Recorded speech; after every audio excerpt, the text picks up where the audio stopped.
Okay, ka-TH na Ramon Sabado ng taga Magdalena, Laguna. Ito na yung request mo na bago ipadala ay i-test muna para matutunan mo kung paano gamitin.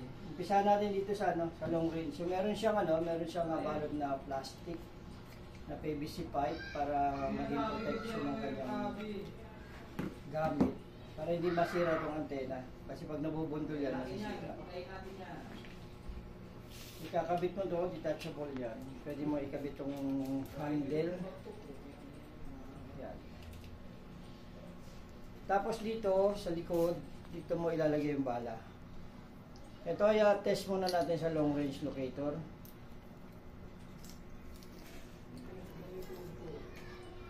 So, papahabain mo itong antena. Yan. So, assuming maghahanap tayo ng target,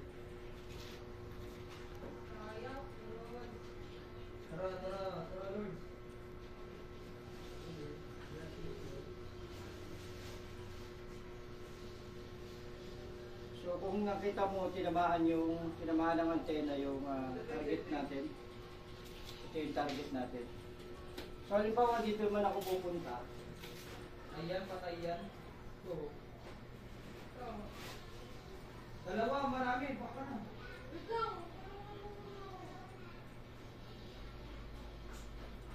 So yan.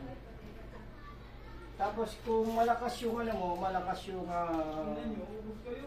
pulso mo sa katawan, yung energy, magnetic energy sa katawan.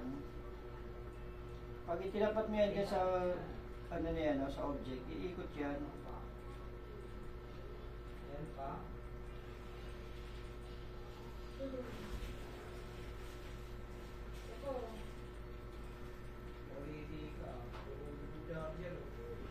So kung hindi ka pa marunong nito, yung mapapagalaw mo siya galing gamit ang pulso mo, yung magnetic energy ng katawan mo, gagawin mo corner to corner mo na gaya ng ginawa natin. So galing ka dito, halimbawa yan ang target mo.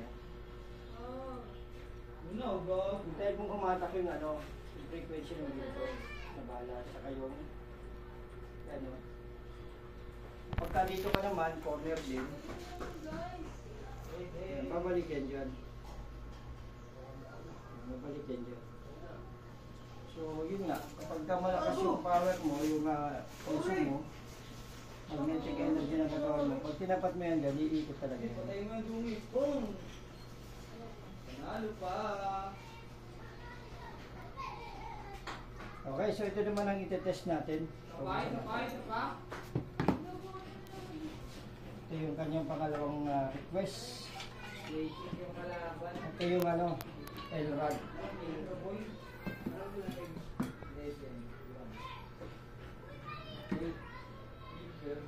So, meron siyang dito. Meron siya dito lagayan ng bala.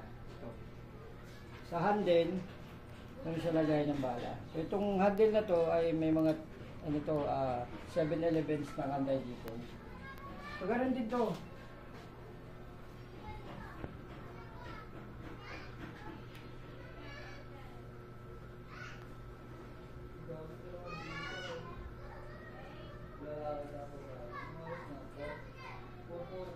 Yan, tuguro rin yan. Meron din, corner lang siya, corner to corner dyan. Kailangan sabay tuturo yung dalawang antena na yan. Kapag ka tinapatan mo yung target object mo, magkocross yan. Maglalak siya. So, ibig sabihin, pag nakalak ng ganon, nasa ilalim yung target mo. Okay, ka-TH na Ramon Sabado, ito yung pinaka-final ng test na bago ko ipadala sa iyo. At maraming salamat. Abangan mo sa Laguna, sa Borlungan, Magdalena, Laguna.